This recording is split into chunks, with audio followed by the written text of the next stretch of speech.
Hello friends, स्वागत है इस चैनल पर। आज हम जानेंगे कॉलबर्ग के नैतिक विकास का सिद्धांत।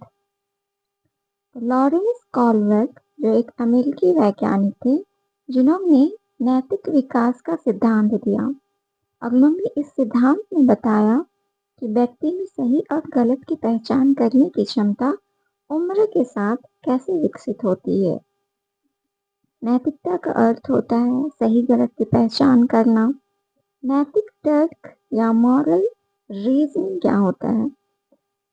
जो मॉरल डिसीजन लेने के लिए जो हम थिंकिंग का प्रयोग करते हैं वो मॉरल रीजनिंग यानी नैतिक तर्क होता है। जैसे हम समझ सकते हैं जब हम दुविधा वाली स्थिति में होते हैं तो हम जो निर्णय लेने के लिए जो तर्क शक्ति का प्रयोग करते हैं वो नैतिक तर्क कहलाता है।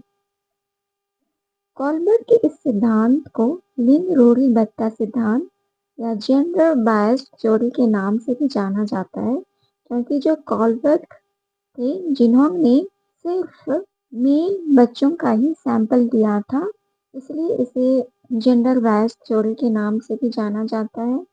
और जो कॉलबर्ग की छात्रा थी कैरल गिरिगन, जिन्होंने आलोचना भी किया कि जो कॉलबर्ग थे नारीवादी नैतिकता का इग्नोर किया, उसके पक्ष में नहीं था। कॉलबर्ग ने इस नैतिक विकास के सिद्धांत के लिए उन्होंने कहानी का प्रयोग किया जिसका नाम है हिंज डिलेमा या हिंज की दुविधा।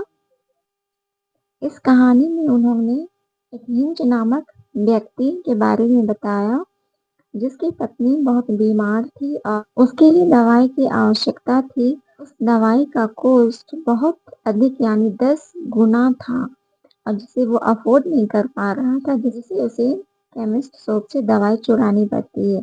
तो इस स्टोरी के जरिए उन्होंने डिफरेंट एज ग्रुप के बच्चों का उन्होंने सैंपल लिया कि उनका जो नैतिक तर्क है, उनका क्रिटिकल थिंकिंग क्या है, उसका उन्होंने सैंपल लिया। ये कॉलबर्ग का सिद्धांत जीन पियाजे के सिद्धांत से इंस्पायर्ड है, क्योंकि जो जीन पियाजे थे उनका जो सिद्धांत संज्ञान से जुड़ा था और जो कॉलबर्ग का सिद्धांत है इनका भी संज्ञान से जुड़ा है, क्योंकि यह नैतिकता का प्रयोग किया जाता है। और जीन पियाजे ने अपने सिद्धांत में 4 स्टेजेस दिए थे और वहीं कॉलबर्ग ने अपने इस सिद्धांत में 3 लेवल दिए हैं और तीनों लेवल में 2-2 स्टेजेस हैं, तो टोटल 6 स्टेजेस हैं। अब हम जानेंगे फ्रेंड्स तीनों लेवल के बारे में और 6 क्या स्टेजेस थे। तो फर्स्ट लेवल है पूर्व पारंपरिक नैतिकता यानी प्री कन्वेंशनल लेवल, जिसमें बच्चों को जन्म से 9 वर्ष के बीच रखा गया। और सेकेंड है पारंपरिक नैतिकता यानी कन्वेंशनल लेवल, और इस लेवल में 10 से 15 वर्ष के बच्चों को रखा गया। और थर्ड है उत्तर पारंपरिक नैतिकता यानी पोस्ट कन्वेंशनल लेवल, जिसमें 15 साल से ऊपर के बच्चों को रखा गया। जो फर्स्ट लेवल है वो पारंपरिक नैतिकता, इसमें जो बच्चे का नैतिकता होता है लगभग 0 होता है, वो सेल्फ सेंटर होता है। तो फर्स्ट स्टेज है दंड एवं आज्ञाकारिता यानी ऑबिडेंस एंड पनिशमेंट।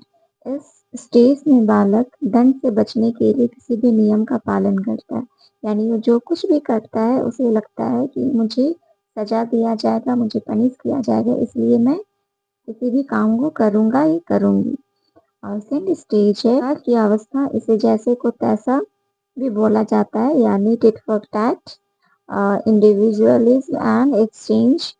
स्टेज में बच्चे के साथ जैसा व्यवहार किया जाता है वैसा ही वो व्यवहार करता है, यानी जैसे को तैसा, और वही काम करेगा जिससे उसकी जरूरतें पूरी होगी, यानी शर्त रखेगा कि मुझे ये दिया जाएगा तब मैं ये काम करूंगा। इस तरह का जो टिट फॉर टैट का जो नैतिकता है वो इस स्टेज में है। बालक का जो नैतिकता होता है बिल्कुल ही 0 होता है। सेकंड लेवल है पारंपरिक नैतिकता यानी कन्वेंशनल लेवल। इस लेवल में जो बच्चा होता है वो नियम जो बने हुए हैं उन्हें पूरा करने की कोशिश करता है, यानी जो अपेक्षाएं की जाती है उसे पूरा करने की कोशिश करता है।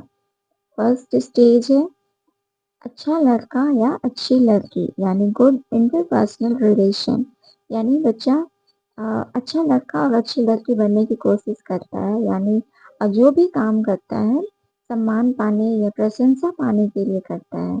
जैसे अगर वो ऑनेस्टी रखता है तो उसे लगेगा कि हाँ उसके पेरेंट्स उसकी प्रशंसा करेंगे, इस तरह से उसकी नैतिकता होती है। सेकंड स्टेज है सामाजिक व्यवस्था और कानून व्यवस्था, यानी समाज में जितने भी नियम हैं और जो कानूनन व्यवस्था होते हैं उनका पालन करना वो अपना कर्तव्य समझता है, यानी rules are rules they can't be broken, इस टाइप का उनका नैतिकता होता है।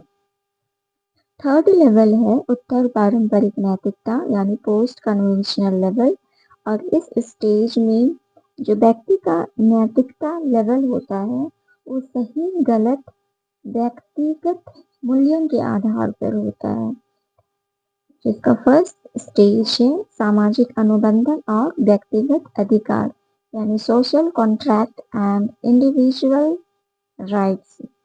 इस स्टेज में जो व्यक्ति होता है वो जो नियम और कानून व्यवस्था होते हैं वो उसको अपनाता तो है, लेकिन अगर उनका अधिकार के विरोधी या उनका शोषण किया जा रहा है तो उस कानून को उस नियम को तोड़ने के लिए वो तत्पर रहते हैं।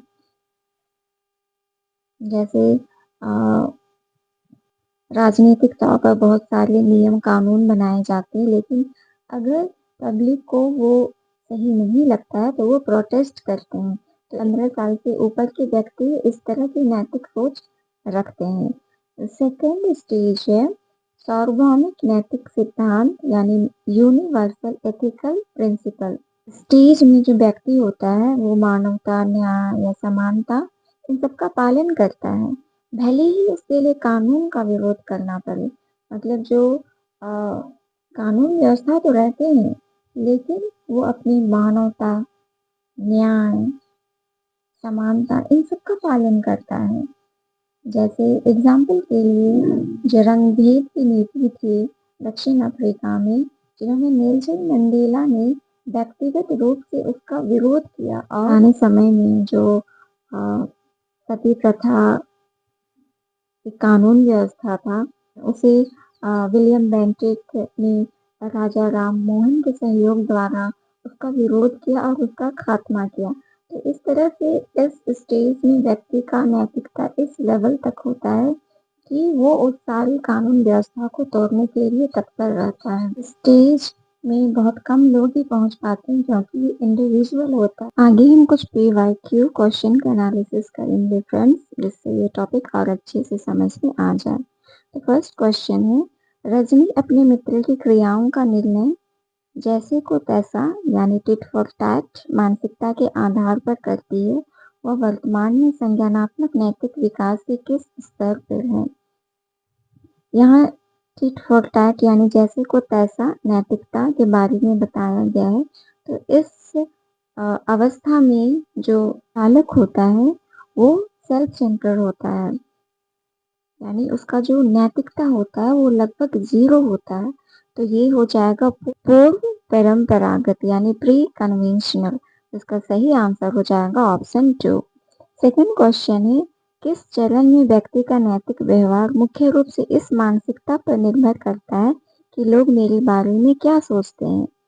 यानी इस स्टेज में बालक वो खुद के बारे में सोचता है, वो एक अच्छा लड़का या अच्छी लड़की बनने की कोशिश करता है, लोग उसकी प्रशंसा करें उसको सम्मान दे।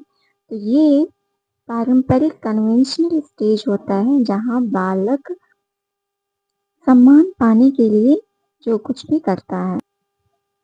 थर्ड क्वेश्चन है कॉलबर्ग के नैतिक विकास के सिद्धांत की कैरल गिलिगन की आलोचना का केंद्रीय तर्क क्या था। जो कैरल गिलिगन की उन्होंने आलोचना की थी कैरल के सिद्धांत का, तो उसका केंद्रीय तर्क क्या था। फर्स्ट ऑप्शन है बच्चों को अध्ययन में प्रायोगिक शोध प्रणाली का उपयोग। सेकंड है बच्चों की नैतिक क्षमताओं को अधिक आंकना। थर्ड है स्कूल जाने वाले बच्चों के लिए अध्ययन के शैक्षिक निहितार्थ। और फोर्थ है देखभाल की नैतिकता और नारीवादी दृष्टिकोण। तो ऑप्शन 4 सही होगा, क्योंकि जो कैरी गिल्टन थी उन्होंने इसकी आलोचना की कि उन्होंने नारीवादी दृष्टिकोण को इग्नोर किया। मतलब उन्होंने लैंगिक भिन्नताओं की उपेक्षा की, इस सिद्धांत ने सभी संस्कृतियों को लागू नहीं किया। तो ऑप्शन 4 बिल्कुल सही है। फोर्थ क्वेश्चन है, कॉलबर्ग ने बच्चों के नैतिक विकास का अध्ययन करने के लिए किस विधि का प्रयोग किया? फर्स्ट ऑप्शन है बच्चों के सामने नैतिक दुविधाएं रखना और अनुक्रियाओं की समालोचना करना। सेकेंड है खेल के दौरान बच्चों का अवलोकन करना। थर्ड ऑप्शन है प्रायोगिक विधि। फोर्थ है मात्रात्मक शोध कार्य विधि। लेकिन सबसे जो बेस्ट आंसर है वो ऑप्शन फर्स्ट है कि उन्होंने बच्चों को नैतिक दुविधाएं दिया और उन दुविधाओं के जरिए बच्चों का नैतिक सोच के बारे में जानने की कोशिश की, उनके क्या चिंतन है, उनके क्या क्रिटिकल थिंकिंग है। तो इसका आंसर ऑप्शन फर्स्ट होगा। तो आई होप फ्रेंड्स कॉलबर्ग के नैतिक विकास का सिद्धांत समझ में आ गया होगा। मिलते हैं नेक्स्ट वीडियो में नेक्स्ट कॉन्सेप्ट के साथ।